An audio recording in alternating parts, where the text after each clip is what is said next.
August the 30th, 2016. Less than 24 hours after the Tromp family vanished from their berry farm in Sylvan, Victoria, a man checked the back of his utility vehicle in Goulburn and found a young woman coiled inside. A 29-year-old woman hiding in the back, terrified and completely catatonic. She could not explain how she had got there, where she had come from, or why. Her name was Tromp. She was the first of 5 family members to be found, all of them located across 2 Australian states, all of them in acute psychological crisis, and none of them with a single documented psychiatric diagnosis before that week began. This is not a metaphor, this is not hyperbole. This is what happened in August 2016 to a family who ran a berry farm 50 kilometers east of Melbourne, and what it revealed about how a normal human mind completely snaps under pressure.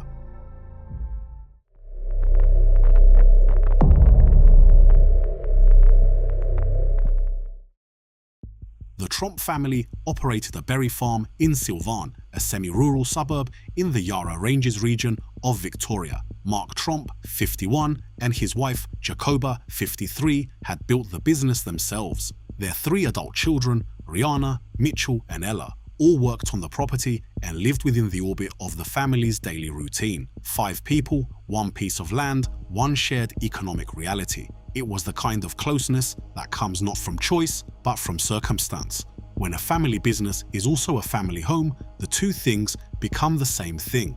On the morning of August 29th, 2016, all 5 of them simply walked away from it. They got into their silver Peugeot station wagon and drove north toward New South Wales. Before they left, Mark had withdrawn thousands of dollars in cash from the family's bank accounts. Their mobile phones were left behind on the farm, deliberately, not absent-mindedly, because Mark believed that phones could be used to track and locate them. No one outside the family was told they were leaving. There was no destination, no plan, and no explanation to anyone. They were just gone. Within 24 hours, people who knew the family began noticing the unanswered calls, the unmanned farm, and the absolute silence from 5 people who were normally reachable. A missing persons report was filed with Victoria Police and an investigation was opened. Then, one by one, the family began to shatter and surface. The first to be discovered by the public was Tromp. After separating from her parents in Goulburn, New South Wales, she had climbed into the back of a local man's utility truck in a state of sheer panic. When the driver discovered her, she was deeply distressed and completely uncommunicative, frozen in a catatonic state. She was rushed to Goulburn-based hospital, unable to provide police with any coherent description of the threat they had been running from. Not because she was being evasive, but because, while she had been inside it, she had not been able to hold the edges of reality and focus. Then there were Mitchell and Ella. Mitchell, 25, had been the first to actively resist the family's shared delusion, refusing to go any further after they reached Bathurst. He had boarded a train back to Melbourne, maintaining his clarity. Ella, 22, separated from her parents alongside Rihanna in Goulburn, managed to find transport and drive back to Victoria that same Tuesday night. By Wednesday, both Mitchell and Ella were back at the family farm, safe but deeply shaken, trying to make sense of the nightmare that had fractured their family. On Thursday, September 1st, Jacoba Tromp was located over 100 kilometers away in the town of Yass. Police and medical staff who reached her described her as severely withdrawn, barely communicative, barely present. She was transported to a psychiatric ward. Whatever internal state she had been living in during the days since the family left Sylvan, she was still partially trapped inside it. She could not tell police where her husband was. This was not strategic silence. She was not protecting him. She appeared, by all clinical accounts, to not have reliable access to that information anymore. That left Mark.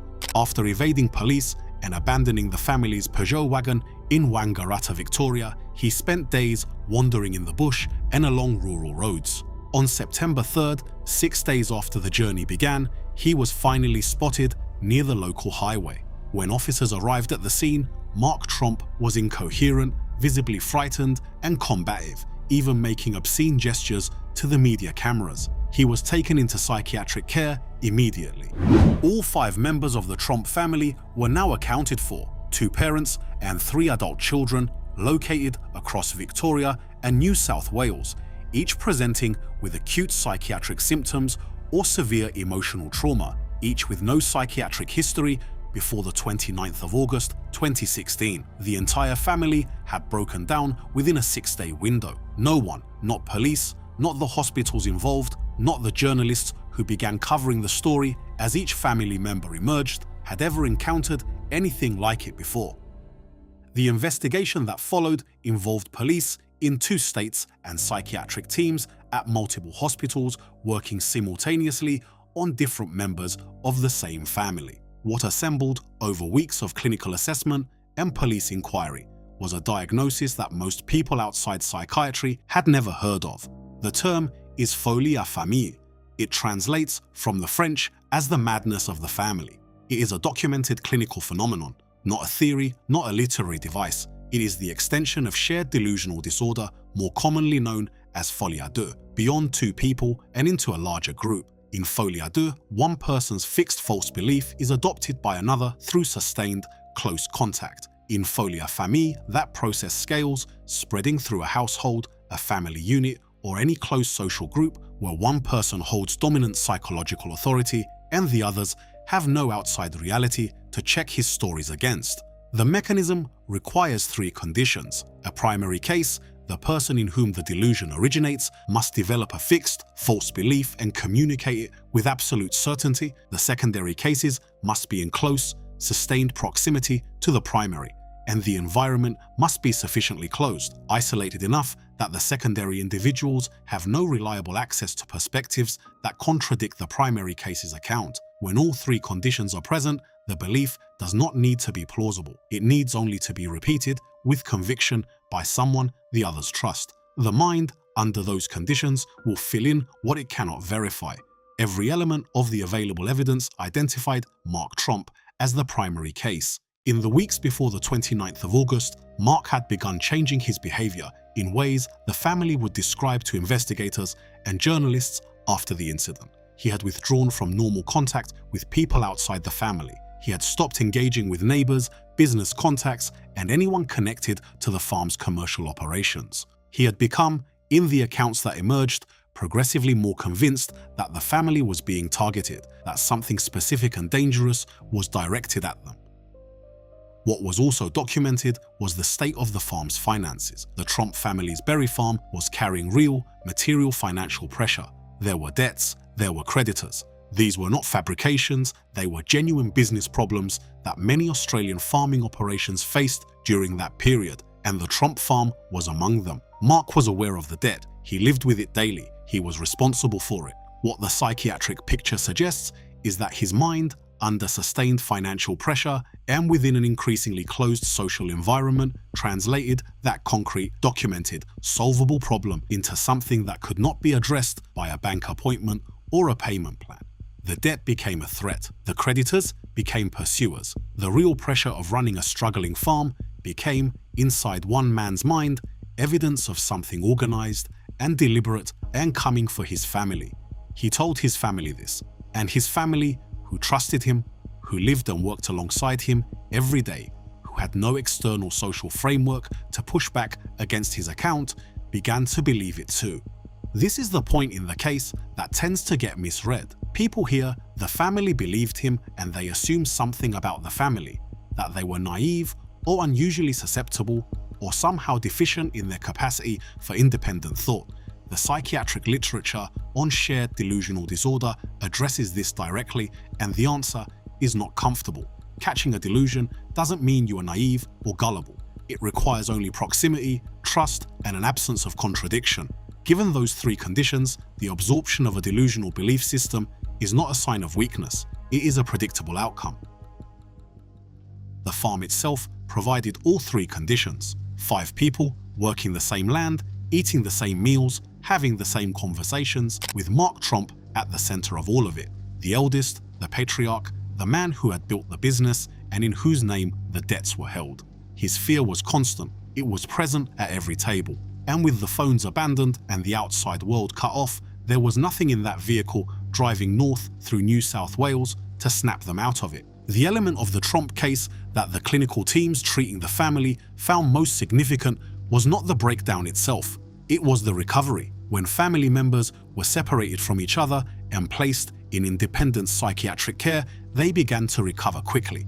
Mitchell, who had been the first to leave the group in Bathurst and had the least sustained proximity to Mark during the trip, showed the most rapid return to clarity. The induced cases, the family members who had absorbed the delusion from the outside could shed it once the source was removed. Distance from Mark Tromp was functionally the treatment.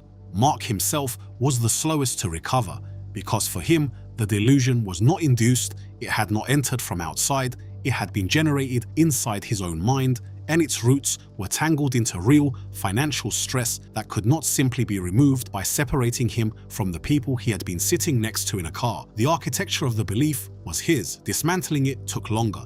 No criminal charges were filed. Victoria Police confirmed the case was classified as a mental health matter. The family returned over time to functioning life. Mark and Jacoba remained on the farm. Mitchell, Rihanna, and Ella rebuilt their routines. Family members gave limited accounts to Australian media in the months after the incident, but those accounts were not fully consistent, and none of them provided a complete picture of what the 6 days had looked like from inside. What was never made public in any detail was the specific content of the delusion. The clinical diagnosis was settled and documented. The broad outlines of what had happened were established, but the exact narrative that Mark Tromp had been operating from, the specific who, the specific what, the specific mechanism of threat that he believed was directed at the family remained and remains essentially private. Some accounts referenced business relationships connected to the farm. Others pointed toward a darker, more violent conspiracy. The center of it, the precise thing that had been real enough in one man's mind to drive him into a state of flight across state lines, was never fully opened to outside examination. In the documented history of shared delusional disorder, cases involving 5 simultaneous participants are almost without clinical precedent. The Tromp case appears in academic literature on Folie, Famille not because it involved violence, it did not, and not because it ended in tragedy, it did not. It is referenced because of its scale, because of the speed with which the induction occurred and was then reversed, and because of what it demonstrates with unusual clarity about the conditions under which a closed family environment can become its own sealed reality. 5 people left a farm in Sylvan, Victoria, on the 29th of August 2016. They left their phones, they took the cash, they drove north into New South Wales with a belief that they were in danger, a belief that was entirely false and entirely real to every single one of them at the same time. No substances, no prior history, no external trauma event. The only variable that had changed in that household in the months before they left was one man's internal narrative, and it was sufficient. The question the Tromp case does not answer, the one that sits outside the clinical framework that no psychiatric report addresses, that none of the family accounts resolve, is about a specific moment, not a medical moment, a human one. At some point during those 6 days, somewhere on the road between Sylvan and wherever the Peugeot was when it finally stopped moving, someone in that car must have experienced a break, a second in which the fear didn't hold together, in which the ordinary Australian landscape outside the window looked exactly like what it was. Empty road, dry grass, nothing coming. A moment in which one member of the Tromp family looked at the others and knew, briefly and completely, that they were not being hunted. What happened in that moment? Did they say something? Did they stay quiet? Did the doubt collapse back under the weight of 5 people's shared terror, swallowed before it could find words? The clinical record says the family recovered. It does not say what any of them did with the moment they saw through it.